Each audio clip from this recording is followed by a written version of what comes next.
Las altas temperaturas de las últimas jornadas y fundamentalmente el último fin de semana y la jornada de ayer tan agobiante nos hacen preocupar por los golpes de calor, ¿no? Por los traumas térmicos que algunos especialistas describen, y por ahí lo fundamental es estar alerta uno, pero no perder de vista lo que pasa con los niños y niñas, ¿no? Porque por ahí no son lo suficientemente adultos o autosuficientes como para ingerir líquido, y hay que estar atentos a eso, a la exposición al sol, a las temperaturas, cómo se manifiesta, qué es un golpe de calor. Se lo vamos a preguntar al pediatra, al especialista en pediatría, al doctor Emanuel González Basinger, que ya está en diálogo con Puntal AM. Doctor, Paula lo saluda, buen día, ¿cómo le va?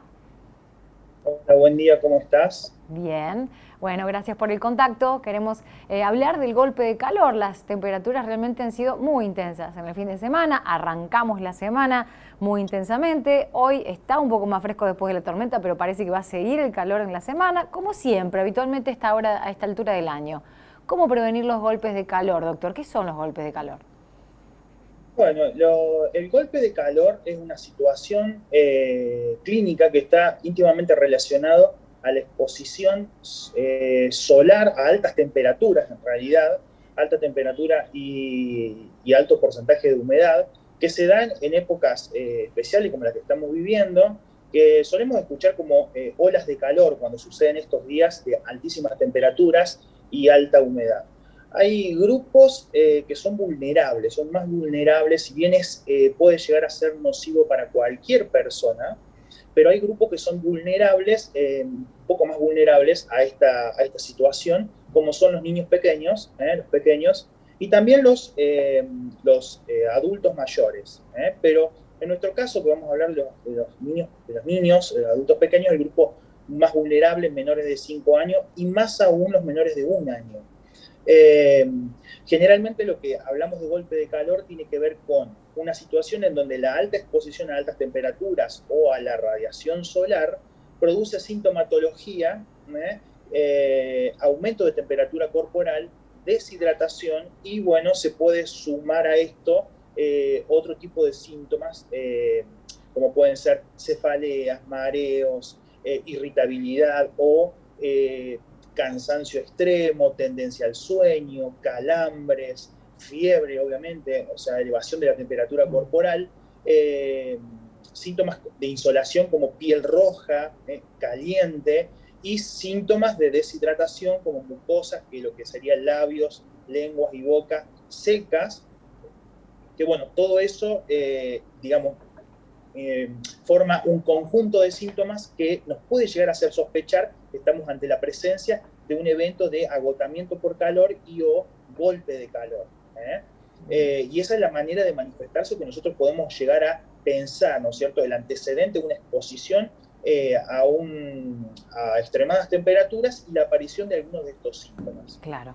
Bueno, y por ejemplo, fundamentalmente con niños, ¿no? Con niñas a horas de la siesta, en donde es desaconsejable la exposición solar, pero en un contexto de vacaciones, con otros niños, con otras niñas, en donde se está haciendo el asado y la pileta está cerca, entonces, bueno, se les pone protector y los chicos se van a la pileta y no usan la gorra, y donde es difícil contener esa situación. ¿Hay un riesgo Eso, real? Por ejemplo, ¿hay un tiempo prudencial de exposición antes de las 14, de las 16? Y vos decís, bueno, métanse media hora en la pileta, mójense bien la cabeza y salgan. sí, hay, ¿Cuáles son los consejos?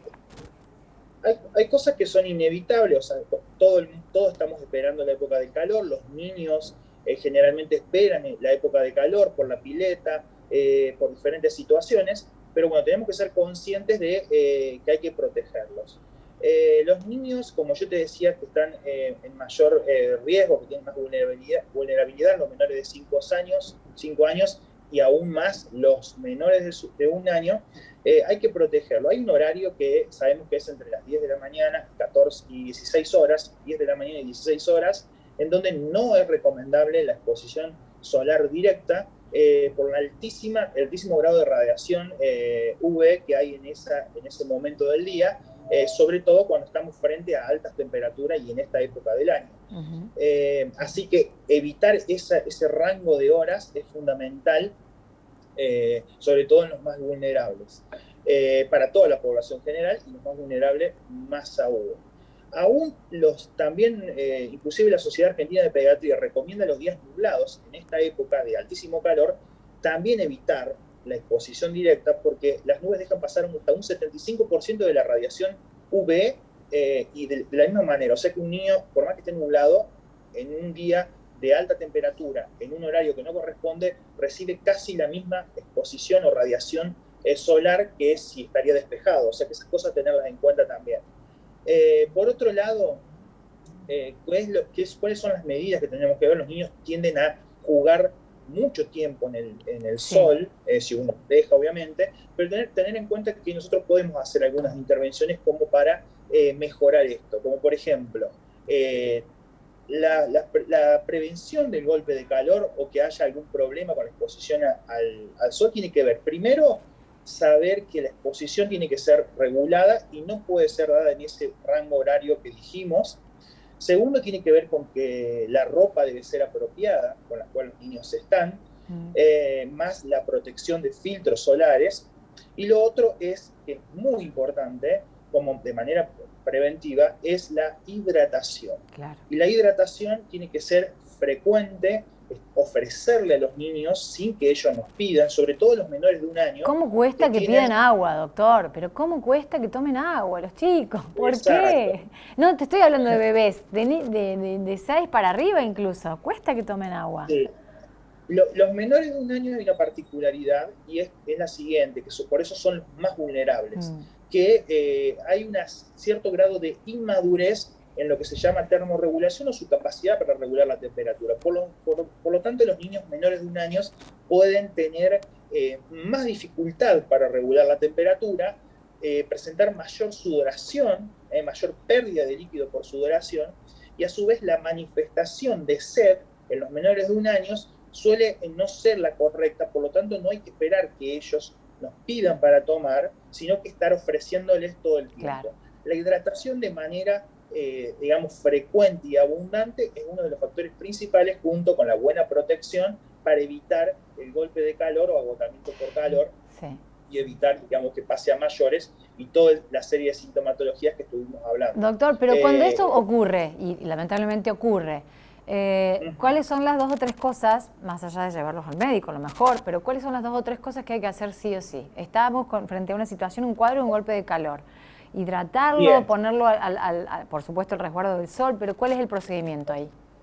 Y el procedimiento es fundamentalmente retirarlo de la zona de calor, llevarlo a un lugar fresco, urgente, un lugar donde pueda uno, digamos, refrescarlo, si es un lugar cerrado con aire acondicionado, quitarle la ropa, y generar por medios físicos lo que puede ser, por ejemplo, mojarlos, darle un baño, colocar agua fresca sobre la cabeza, cuello, el resto del cuerpo, o sea, un baño, refrescarlo y ofrecerles, digamos, líquido de hidratación fresca en abundancia.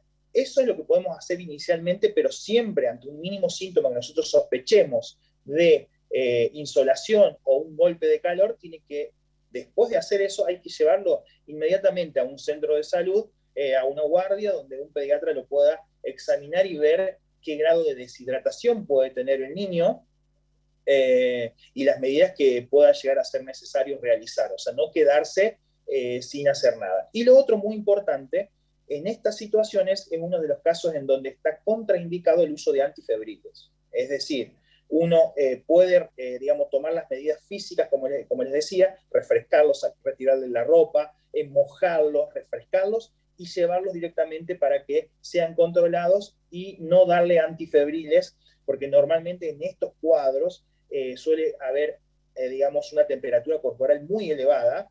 Uno va a notar la piel roja, caliente, y si le toma la temperatura puede llegar a tener fiebre, temperatura muy elevada, inclusive por arriba de 39 grados. No usar antifebriles de entrada, uno en la casa, sino tomar las medidas físicas para bajar la temperatura y refrescarlo, como les dije, y llevarlos a una guardia o a un pediatra para que lo pueda controlar. Bueno, el golpe de calor, estar atentos, alertas y bueno, hablando de cuestiones pediátricas, pero en general es para todo el mundo, ¿no? Lo que pasa es que son los niños los más expuestos a lo mejor esto de salir a jugar a la siesta, de aprovechar el río o la pileta a la siesta, de hacer actividad física sin que se den cuenta, un gran esfuerzo físico y por ahí la mirada poco atenta de los adultos puede ser la causa de un golpe de calor. Doctor, muchas gracias por estas recomendaciones y por esta explicación con Punto de la M. De nada, gracias a ustedes. Hasta luego. El doctor Emanuel González Wasinger es del Instituto Médico y es especialista en pediatría, hablando de los golpes de calor.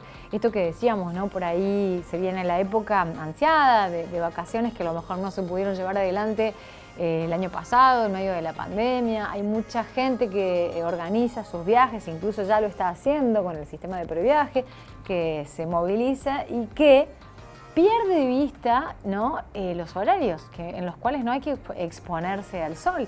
Y por ahí los chicos descubren un lugar atractivísimo, en una cabaña, en un río, en un camping, y entre las 11, 10, ahora cada vez es antes la exposición al sol.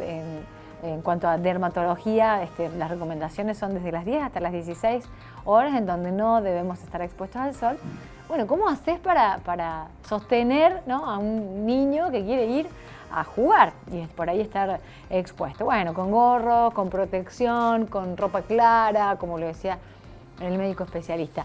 Son temas que por ahí pensamos que los tenemos realmente claro, ¿no? En cuanto a los requisitos, a las fundamentaciones, a los procedimientos. Y después nos damos cuenta que a veces no. Entonces está bueno refrescarlo de vez en cuando. Lo mismo ocurre con las mascotas y ya nos vamos a estar ocupando de eso también, del golpe de calor en las mascotas. Pero nos vamos a ir a una pausa ahora y ya seguimos.